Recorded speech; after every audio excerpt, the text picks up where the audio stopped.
ఈ episode start అవగానే మొత్తానికైతే రాజ్ ఇంటి రావడం, అలాగే సుభాష్కి కనిపించడం, సుభాష్కి మొత్తం కూడా అపర్ణ అలాగే కావ్య అప్పు మొత్తానికి ఇక రాజ్ గతం మర్చిపోయాడండి. ఇక కొంచెం టైం ఇస్తే వాడికి గతం గుర్తుకు వస్తుందండి, అప్పుడు వరకు ఆగండి అని చెప్పి అపర్ణ అడగడంతో సరే మీరు అన్నట్టు కొంతకాలం వరకు నేను ఎదురు చూస్తూ ఉంటాను, నా కొడుకు నల్లి నాన్న అని చెప్పి నా దగ్గరికి వచ్చే వరకు ఎదురు చూస్తూ ఉంటానమ్మా కావ్య అని చెప్పి ఇక సుభాష్ అయితే అనటం జరుగుతుంది. ఇక కావ్యకి రాజు తెచ్చిన చీర కట్టుకొని కావ్య చాలా సంతోషపడుతూ రాజుని ఇక ఫోటోని చూసుకుంటూ ఏమండి మీకు గతం మర్చిపోయినా నా మీద ప్రేమ తగ్గలేదండి అని చెప్పి అనుకుంటూ ఉంటేనే ఇంతలోనే రాజు ఫోన్ చేయటం, ఏమండి కళావతి గారు మిమ్మల్ని నేను ఎన్నిసార్లు అడుగుతున్నా మీరు ఏ సమాధానం చెప్పట్లేదు, మీకు అసలు నా మీద ఎందుకండి అంత కోపం అని చెప్పి అడుగుతూ ఉంటే నాకేముందండి మీ మీద కోపానికి అనగానే మరి నేను మీ ఇంటికి వచ్చినప్పుడు మీరు చాలా హడావుడిగా నన్ను పంపించేశారు, అలాగే ఇక నాకు మీకు ఏదో సంబంధం ఉందని అడిగిన ప్రతిసారి తప్పించుకుంటున్నారు, నాకు ఏం జరిగిందో గతంలో తెలియదు అలా అని చెప్పి ఇప్పుడు మీరు నన్ను కలిసిన ప్రతిసారి మీ వాళ్ళని చూసిన ప్రతిసారి నా మనుషులు లాంటి ఫీలింగ్ వస్తుంది, అదేంటో కూడా నాకు తెలియట్లేదు, దయచేసి నిజం చెప్పండి, అసలు గతంలో మీరు నాకు ఏమవుతారు అని చెప్పి రాజు అయితే అడుగుతాడు. ఆ మాటలకి కావ్య ఏమండి ఇప్పుడే మాట్లాడతాను, ఒక 10 నిమిషాలు ఆగినాక మళ్ళీ కాల్ చేస్తానండి అని చెప్పి కాల్ కట్ చేసి ఇక కావ్య అయితే చాలా బాధపడుతుంది. ఏమండి ఏమని చెప్పాలి, మీరు నా భర్తని చెప్పాలా, ఈ కుటుంబానికి మీకు చిన్నప్పటి నుంచి కని పెంచిన తల్లిదండ్రులు ఉన్న సంబంధం వల్లే ఈ ఇల్లు మీ ఇల్లు అన్న ఫీలింగ్ కలిగిందని చెప్పాలా, ఏమని చెప్పాలి అని చెప్పి కళ్ళు వెంట నీళ్లు తుడుచుకుంటూ ఉంటే ఇక రాజు అయితే మళ్ళీ కాల్ చేస్తాడు. ఏమండి సరేనండి ఇక ఎప్పుడు ఇలాంటివేమీ అడగనులేండి, మీకు ఉన్న సంబంధం ఏంటో మీరు చెప్పకపోయినా ఎప్పుడోకప్పుడు నేనైతే ఖచ్చితంగా తెలుసుకుంటాను అని చెప్పి రాజు అంటాడు. ఇక ఆ మాటకి కావ్య చాలా హ్యాపీగా ఫీల్ అవుతుంది. ఇక వెంటనే కళావతి గారు రేపు మీతో నేను కొన్ని విషయాలు మాట్లాడాలి, దయచేసి మిమ్మల్ని కలవాలనుకుంటున్నాను రండి అనగానే అది ఏం మాట్లాడాలనుకుంటున్నారు అనగానే మీరు అనుకున్నట్టు నా గతం గురించి మీకు నాకు మధ్యన ఉన్న సంబంధం గురించి కాదులండి, కొన్ని విషయాలు చెప్పాలనుకుంటున్నాను, దయచేసి రండి అని చెప్పి అంటాడు. సరేనండి అని చెప్పి కావ్య అయితే ఇక నెక్స్ట్ డే మార్నింగ్ అయితే కెఫేకి వెళ్తుంది. కెఫే దగ్గర రాజ్ ఇక చాలా సంతోషంగా కావ్యని చూసి ఇక హ్యాపీగా ఫీల్ అవుతూ ఉంటాడు. కావ్య రాజ్ చాలా కబుర్లు చెప్పుకుంటారు. ఏమండి కళావతి గారు మీకు ఎప్పటి నుంచో కొన్ని విషయాలు చెప్పలేకపోతున్నాను, కానీ ఇప్పుడు చెప్పాలనుకుంటున్నాను అనగానే ఏ విషయాలని చెప్పి అలానే కావ్య చూస్తూ ఉంటుంది. ఏమండి కళావతి గారు నాకు త్వరలోనే పెళ్ళి అని చెప్పి అంటాడు రాజ్. ఆ మాటలకి కావ్య ఒక్కసారిగా అలానే చూస్తూ ఉండిపోతుంది. కానీ నా పెళ్ళి అన్న మాట నాకే కొత్తగా అనిపిస్తుంది, నాకెందుకో యామిని అంటే ఇష్టం లేదనిపిస్తుంది కళావతి గారు, కానీ తప్పట్లేదు, ఖచ్చితంగా నాకు యామినికి ఎంగేజ్మెంట్ అయిందని గతంలో నాకు ఇక యామిని చెప్పింది, ఇక నేను యామిని పెళ్లి చేసుకో తప్పట్లేదు అని చెప్పి అంటాడు రాజ్ అయితే. అదేంటండి మీకు యామిని గారికి ఇక ఎంగేజ్మెంట్ అవుతే ఇక పెళ్లి చేసుకోవడం తప్పట్లేదు అంటారేంటి, మీ మనసుకి ఏది నచ్చితే అది చెయ్యండి అని చెప్పి కావ్య అంటుంది. అదే కళావతి గారు నాకు సజెషన్ చెప్పేవాళ్ళు ఎవరూ లేరు, నా మనసు ఎటు పోతుందో అటే వెళ్ళడం కరెక్ట్ అనిపిస్తుంది, నేను యామినిని పెళ్లి చేసుకోవడం కరెక్టేనా, నాకు యామిని కరెక్టేనా అని చెప్పి అడుగుతాడు. ఇక ఒక్కసారిగా కావ్య మనసులో చాలా బాధ అనిపిస్తుంది. ఖచ్చితంగా ఈయనకి గతం గుర్తు రావాలంటే నేను ఏం చెప్పాలి, చివరాఖరికి ఆయనే ఇక పెళ్ళి అని కూడా చెప్తున్నారు, ఇప్పుడు ఏం చెయ్యాలి అని చెప్పి ఇక మనసులో అనుకుంటూ ఉంటుంది. ఇక ఏం మాట్లాడాలో అర్థం కాక ఏమండి మీ పెళ్ళి గురించి మీరు నన్ను సజెషన్ అడగడం తప్పులేదు, కానీ మీకు అలాగే యామినికి ఇక దేవుడు రాసిపెట్టుందంటే ఖచ్చితంగా జరుగుతుంది అని చెప్పి మాట దాటేస్తుంది. ఆ మాటలకి రాజ్ అయితే నాకు తెలుసండి కళావతి గారు మీరు ఖచ్చితంగా ఏదో పెద్ద విషయమే దాచిపెడుతున్నారు, నాకు యామిని గారికి పెళ్ళి అనగానే మీ మొహంలో చాలా మార్పు జరిగింది, మీరు ఒక్కసారిగా షాక్ అయ్యేనట్టుగా కనపడింది, అంటే మీరు ఏదో పెద్ద విషయమే దాచిపెడుతున్నారు, ఇక నేను తెలుసుకొని తీరుతాను, ఖచ్చితంగా తెలుసుకొని తీరుతాను. మీరు చెప్పకపోయినా నేను తెలుసుకుంటాను అని చెప్పి ఇక అనుకుంటూ, సరే కానీ కళావతి గారు, నేను మీ ఇంటికి వచ్చాను కదా, మీ అంకుల్ని చూశాను కదా, ఆయన కూడా నాకు చాలా దగ్గర మనిషిలాగా కలుగుతుందండి భావన. ఆయన చూస్తుంటే ఎందుకో నన్ను కన్న తండ్రి లాంటి ఫీలింగ్ కలిగింది అని చెప్పి అంటాడు. ఇక ఆ మాటకి, కన్న తండ్రి కలగడం ఏంటండి, స్వయాన మిమ్మల్ని కనింది ఆయనే, కానీ మీరు పరాయి మనిషిలాగా ఇక అక్కడి నుంచి వెళ్ళిపోయారు అని చెప్పి మనసులో అనుకుంటూ ఉంటుంది. ఈసారి మీరు చెప్పినట్టుగా, మీరు అన్నట్టుగా హడావుడిగా నేను మీ ఇంటి నుంచి వెళ్ళిపోనండి. ఖచ్చితంగా నేను, అలాగే ఇక యామిని ఇద్దరం వచ్చి స్వయంగా మా పెళ్లి శుభలేఖ ఇచ్చిన రోజన్నా మీ అందరినీ కనబడి మీ చుట్టాలందరినీ చూస్తాను, అలాగే మీ ఇంట్లో ఉన్న వాళ్ళందరినీ కలుస్తానండి అని చెప్పి అంటాడు. సరేనండి అని చెప్పి కావ్య ఇక అలాగేనని చెప్పి కావ్య బాయ్ చెప్తుంది. సరేనండి అని చెప్పి రాజ్ కూడా వెళ్ళిపోతాడు. ఇక రాజ్ ఎప్పుడైతే ఇంట్లో నుంచి కళావతిని కలవడానికి వెళ్తున్నాడని తెలుసుకున్న యామిని ఇక గోతిగాడి నక్కలాగా ఇక కాచుకొని కూర్చుని ఉంటుంది. ఇక యామిని అయితే కావ్యని రాజ్ని మాట్లాడడం గమనించి లోపల ఇక ఉడికిపోతూ ఎప్పుడెప్పుడు కావ్యని ఇక తిట్టాలా అని చెప్పి ఎదురు చూస్తూ, అసలు నీకేమన్నా బుద్ధుందా, నా బావని పట్టుకొని ఇలా కలవటం, నా బావతో మాట్లాడడం, పరిచయం పెంచుకోవటం ఏమనుకుంటున్నావు నువ్వు అని చెప్పి అనగానే, నీ బావేంటి, ఆయన నా భర్త, నా భర్తని కలవడానికి నీ పర్మిషన్ కూడా తీసుకోవాలా అని చెప్పి కావ్య అంటుంది. నువ్వు నీ భర్త అనుకుంటున్నావు కానీ అతను నా బావ అనగానే, ఏ రకంగా నీ బావ అయ్యాడు, మీ అమ్మ అన్నయ్యకి పుట్టిన ఇక వ్యక్తి అనుకుంటున్నావా, రక్త సంబంధం ఉందనుకుంటున్నావా, నువ్వు దాచే విషయాలన్నీ కూడా నాకు తెలియదు అనుకుంటున్నావా, ఆయన నా భర్త, ఆయనకి గతం గుర్తులేక నీ దగ్గర ఉంటున్నాడు, అతనికి గతం గుర్తుకొచ్చిన మరుక్షణం నా భార్య నా కళావతి అని చెప్పి తెలుసుకొని నా దగ్గరికి వస్తారు అని చెప్పి కావ్య అంటుంది. అవునా, ఇంకా పిచ్చిదానిలాగా కళ్ళు కంటున్నావా, నీ భర్త నీ రాజు అని చెప్పి అనుకుంటున్నావా, చూద్దాం, త్వరలోనే ఆయనకి నాకు పెళ్లి జరగబోతుంది, వచ్చి అక్షంతలు వేద్దు కానీ సిద్ధంగా ఉండు అని చెప్పి ఇక కావ్యకైతే ఛాలెంజ్ విసురుతుంది యామిని. ఆ మాటలకి లోపల కావ్య కూడా, చూద్దాం ఆయన ఖచ్చితంగా నిన్ను భార్యగా ఒప్పుకుంటారో నన్ను భార్యగా ఒప్పుకుంటారో ఆ దేవుడే డిసైడ్ చేస్తాడు అని చెప్పి కావ్య కూడా అంటుంది. మొత్తానికైతే ఇక ఇద్దరు కూడా గట్టిగా ఛాలెంజ్లు అయితే విసురుకుంటారు. ఇక అక్కడి నుంచి కావ్య చాలా బాధపడుకుంటూ ఇంటికి వస్తుంది. ఇంటికి వచ్చిన కావ్యని చూసి అపర్ణ, సుభాష్ ఇద్దరు కూడా, ఏంటమ్మా కావ్య, వెళ్ళిందనివి సంతోషంగా వెళ్ళావు, వచ్చినప్పుడు ఇంత ఘోరంగా బాధగా ఎందుకు వచ్చావమ్మా అనగానే, ఏం చెప్పాలి అత్తయ్య, నిజానికి ఆయనకి గతం గుర్తు రావట్లేదు, నేను గుర్తు చేద్దామంటే ఆయనకి ఏమవుతుందోనని భయం, కానీ ఆయన చెప్పిన విషయాలు వింటుంటే నాకు నిజంగానే భయం అనిపిస్తుంది అత్తయ్య అనగానే, ఏమైంది కావ్య, ఎందుకు అలా భయపడుతున్నావు, రాజ్కి ఏం జరుగుతుందని భయపడుతున్నావు అనగానే, అత్తయ్య ఆ రోజు వచ్చింది కదా అక్కడికి, మీ బర్త్డే రోజు, ఆ అమ్మాయి పేరు యామిని కదా, ఆ అమ్మాయికి ఇక మీ అబ్బాయికి పెళ్ళని, త్వరలోనే ఇక మా బావని పెళ్లి చేసుకుంటానని నాకు సవాలు విసురుతుంది. నిజానికి ఆ యామిని చాలా చాలా ఘోరంగా మాట్లాడుతుంది, ఆయనని తన ట్రాప్లో పెట్టుకుంది, ఆయనకి గతం మర్చిపోయిన విషయం గుర్తులేక ఆయన యామిని అంటే మరదలని అలాగే వాళ్ళ ఇంట్లో ఉంటున్నారు, కానీ నిజానికి ఈ యామిని ఒక కట్టు కథ అల్లి ఆ కథలోనే ఆయన్ని ఉంచింది అని చెప్పి యామిని గురించి చెప్తుంది.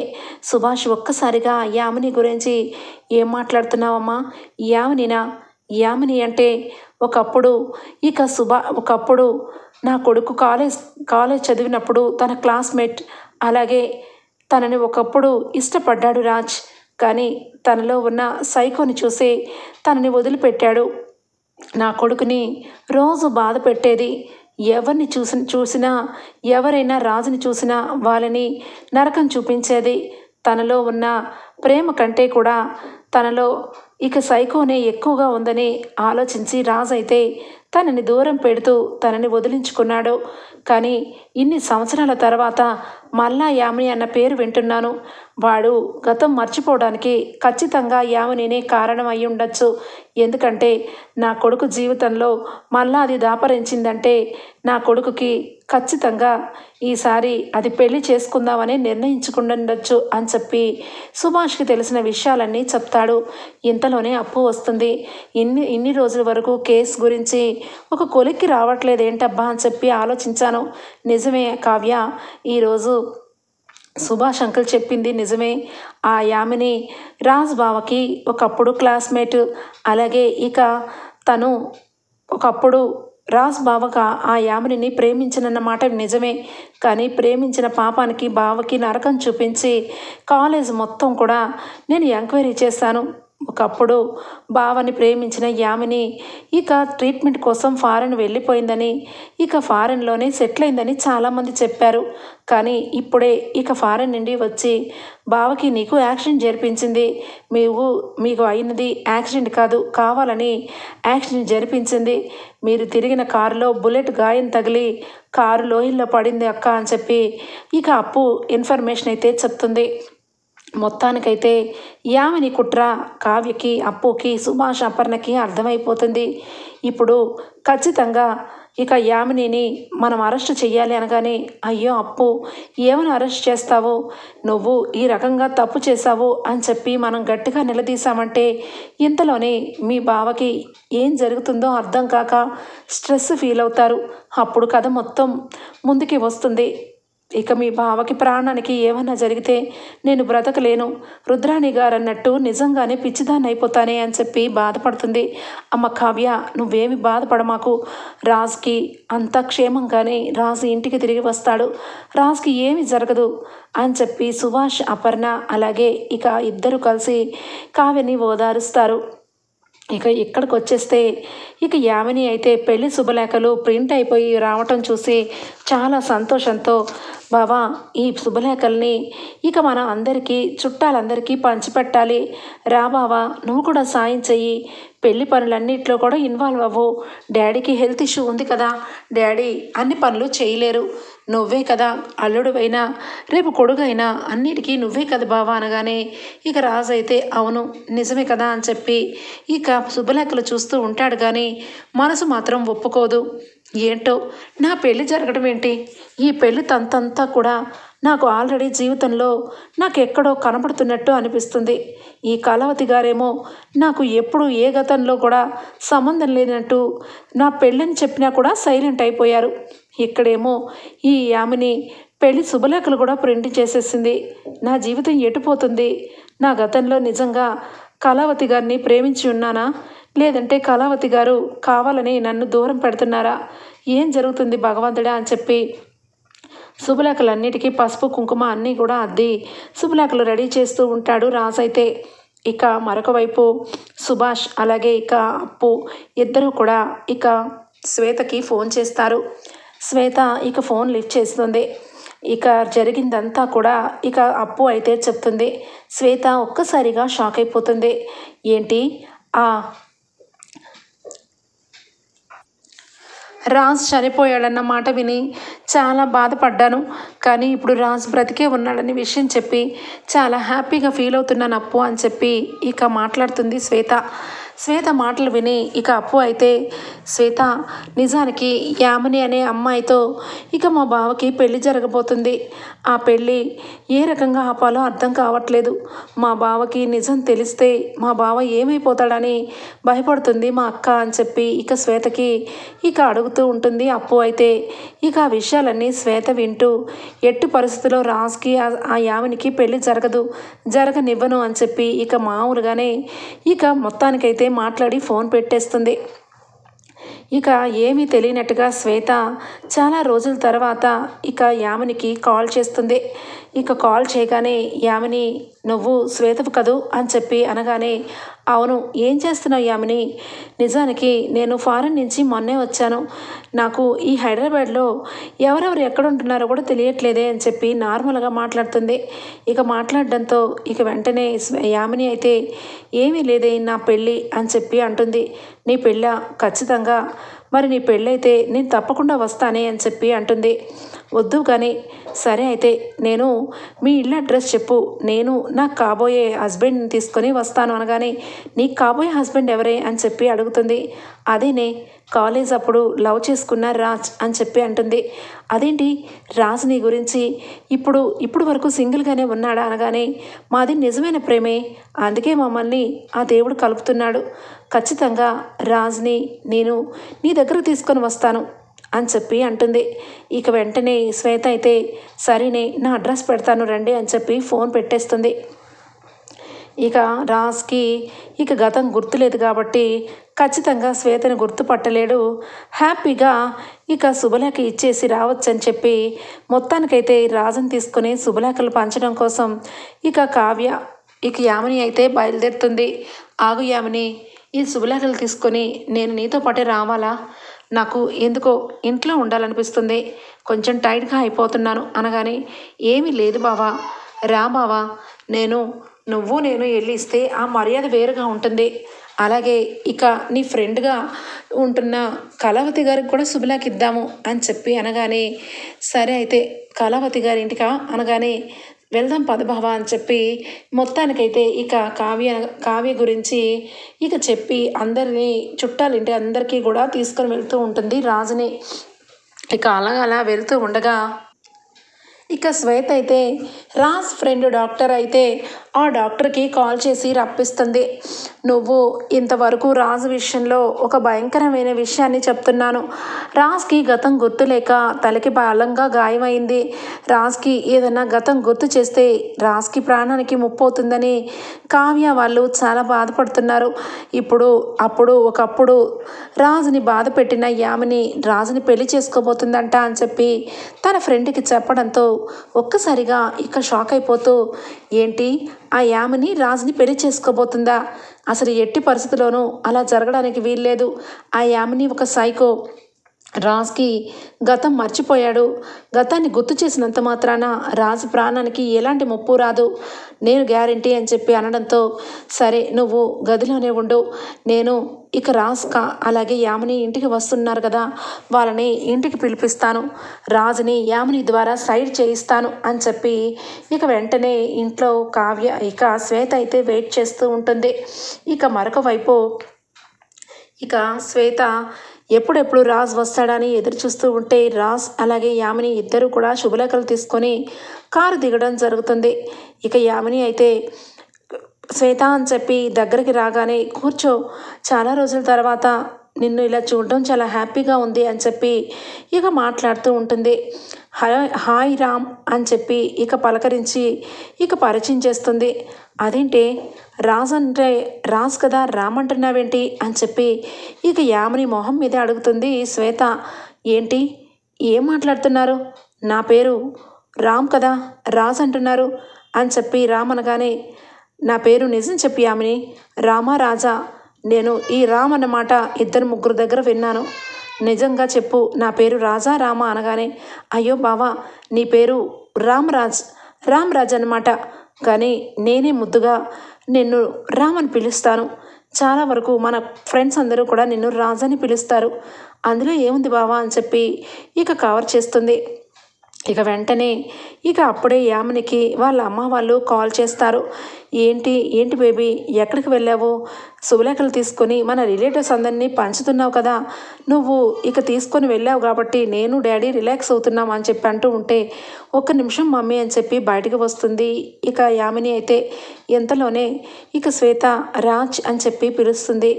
ఒక్కసారిగా మీరు అనగానే, నేను నీ ఫ్రెండ్ని రాజ్, నన్ను కూడా మర్చిపోయావా, నీతో కొన్ని విషయాలు మాట్లాడాలి అనగానే, నేను నీ ఫ్రెండ్నా, నిజం చెప్పు అనగానే, అవును నువ్వు నా ఫ్రెండ్వి, నువ్వు నేను చాలాసార్లు చాలా విషయాలు చర్చించుకున్నాం, నీ లైఫ్ విషయాలన్నీ నాకు తెలుసు అనగానే, మరి అలాంటప్పుడు నాకు కళావతి గారికి ఏదో సంబంధం ఉన్నట్టు నాకు అనిపిస్తుంది, నా లైఫ్లో కళావతి అనే అమ్మాయి ఉందా చెప్పండి అనగానే, చెప్తాను, నువ్వు ముందు లోపలికి రా అని చెప్పి గదిలోకి డాక్టర్ దగ్గరికి తీసుకొని వస్తుంది.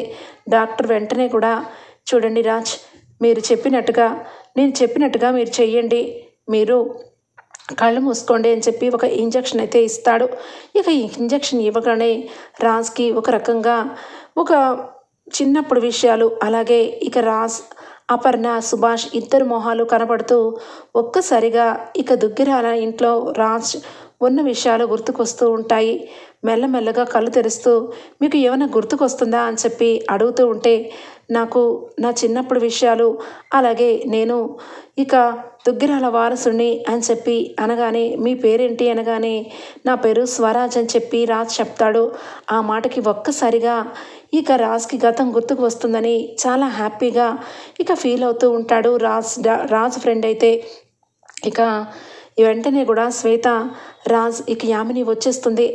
ఈ లోపల రాజుని లేపండి అని చెప్పి లేపగానే రాజ్ మెల్లగా లెగండి లెగండి అని చెప్పి లేపేస్తారు. ఇక సగం ట్రీట్మెంట్ జరుగుతూ ఉండగానే ఇక శ్వేతని పట్టుకొని, శ్వేత, నాకు నా పేరు స్వరాజ్ అని చెప్పి నాకు తెలిసిపోయింది. నా గతంలో కూడా అపర్ణ గారు మా అమ్మగారని నాకు అర్థమైంది.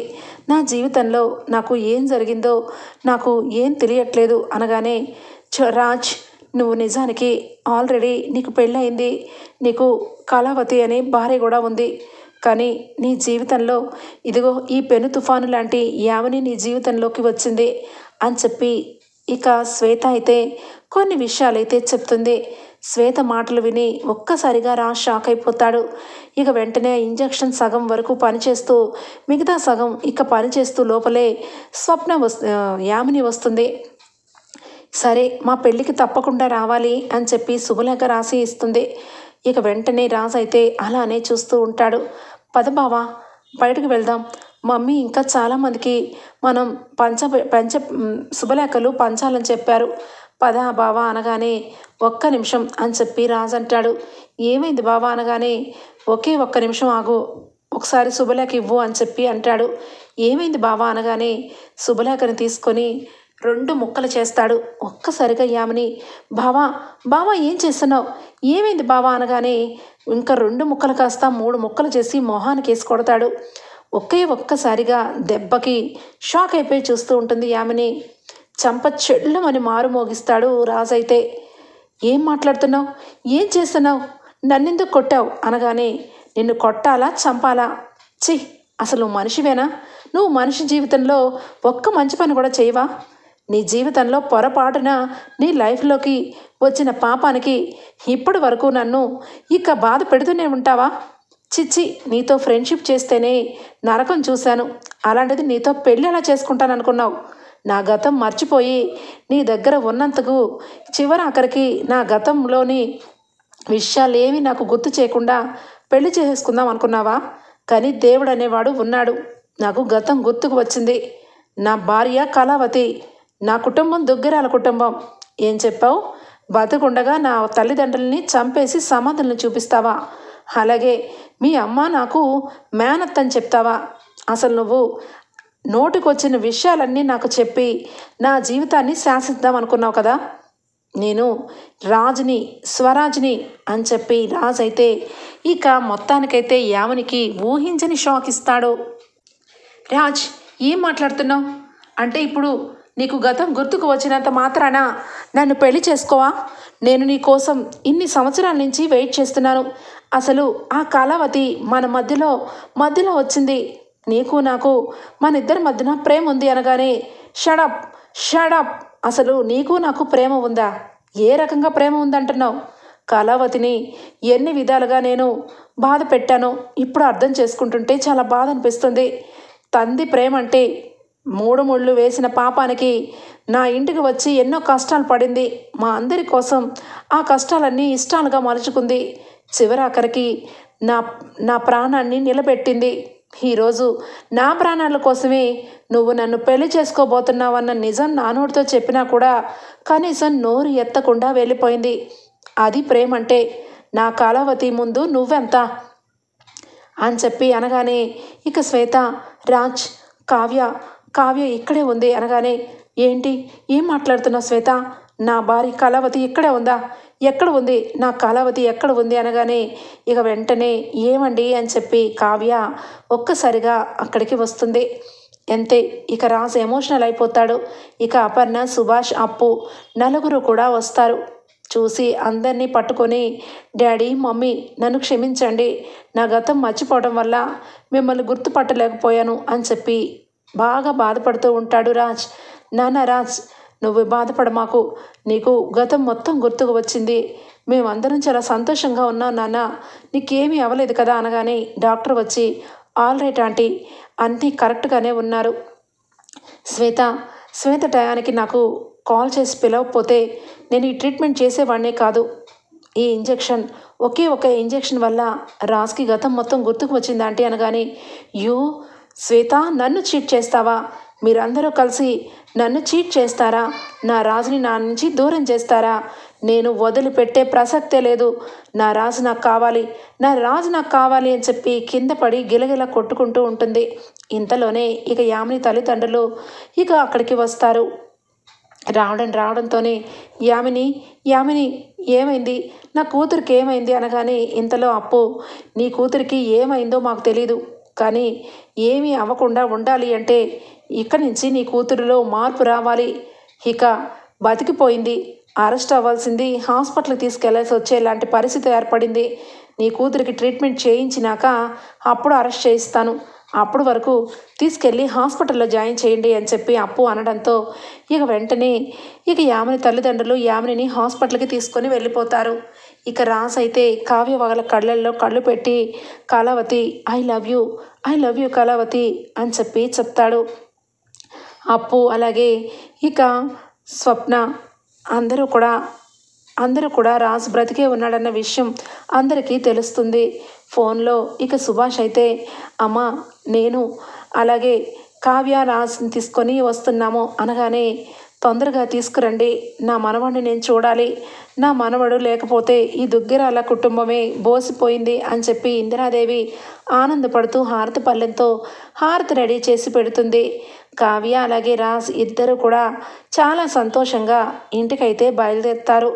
ఇక రాజ్ బ్రతుకున్నాడని, ఇక ఇంటికి వస్తున్నాడని తెలుసుకున్న రుద్రాణి అయితే ఇక కుడితిలో పడిన ఇక ఎలకలాగా గిలగిలా కొట్టుకుంటూ, ఏంటి రాజ్ బ్రతికే ఉన్నాడా, రాజుని తీసుకొని వస్తున్నాడా అనగానే స్వప్న, అయ్యో రాజు ఇంటికి వచ్చిన మరుక్షణం నువ్వు బయటకు వెళ్ళాలి కదా అత్త అనగానే, ఏం మాట్లాడుతున్నావు, నేనెందుకు బయటకు వెళ్తాను అనగానే, అదేంటి నువ్వేం చెప్పావు, రాజు లేడు, రాజు చనిపోయాడు కాబట్టి మా అక్కకి పిచ్చి పట్టిందని, మా కావికి పిచ్చి పట్టిందని హాస్పిటల్ వ్యాన్ కూడా ఇంటికి తెప్పించావు కదా, మరి అలాంటప్పుడు ఇప్పుడు మా రాజ్ బ్రతికే ఉన్నాడన్న విషయం ఇక తెలిసి ఇంటికే వస్తున్నాడు, అలాంటప్పుడు ఇక పిచ్చి ఆసుపత్రికి వెళ్ళాల్సింది నువ్వే కదా, మా కావ్య నిన్ను అస్సలు వదిలిపెట్టదు, ఎందుకంటే మా కావ్య ఏదంటే అది ఖచ్చితంగా జరిగి తీరుతుంది, మొండిఘటం అని చెప్పనగానే, ఇది బాగుంది, రాజు రావడం ఏంటి, నేను పిచ్చి ఆసుపత్రికి వెళ్ళడం ఏంటి అనగానే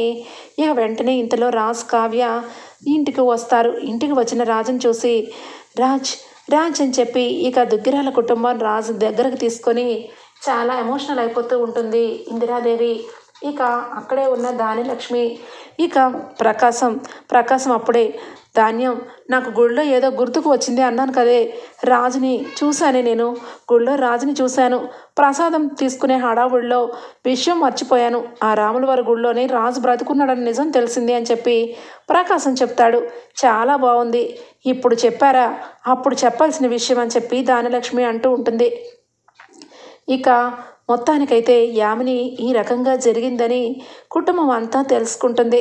ఇక రుద్రాణి అయితే ఏమి మాట్లాడలేక, రాజ్ నువ్వు బ్రతికి ఉన్నావు, చాలా సంతోషంగా ఉంది అని చెప్పి పొడిగా మాట్లాడుతూ ఉంటే ఇక కావ్య అంటుంది, ఏం మాట్లాడుతున్నారు, బ్రతికి ఉండి రావటం వల్ల మీరు అనుకోనిది జరగనట్టుంది అనగానే, ఏం మాట్లాడుతున్నావు, నేను అనుకోని జరగకపోవడం ఏంటి అనగానే, ప్రతి నిమిషము ఆయన బ్రతికి ఉన్న మనిషిని చనిపోయాడని ఫోటోకి దండ వేసి దీపం పెట్టబోయి డెత్ సర్టిఫికెట్ అని నానా నరకం చూపించారు, మీలాంటి వ్యక్తుల్ని ఇంట్లో పెంచుకుంటే మా తలరాత మేము మార్చుకున్నట్టే అనగానే ఇక అమ్మటే అపర్ణ, సుభాష్ చాలా చక్కగా చెప్పావమ్మా, నా కొడుకు రాగతో ఈ రుద్రాని ఇంటికి బయటికి వెళ్ళిపోతుంది అనగానే, అన్నయ్య అనగానే, ఎవరు నీకు అన్నయ్య, నువ్వు ఇంట్లో ఉండి ప్రతి క్షణం ఏ రకంగా మమ్మల్ని కాల్చుకు తింటున్నావో చూస్తూనే ఉన్నాం, మహాతల్లి ఇంట్లో నుంచి బయటకు వెళ్ళు, నువ్వు ఇంట్లో ఉంటే నీ కళ్ళు పడి నా కొడుకు కోడలికి దిష్టి తగిలిద్ది అని చెప్పి అపర్ణ అయితే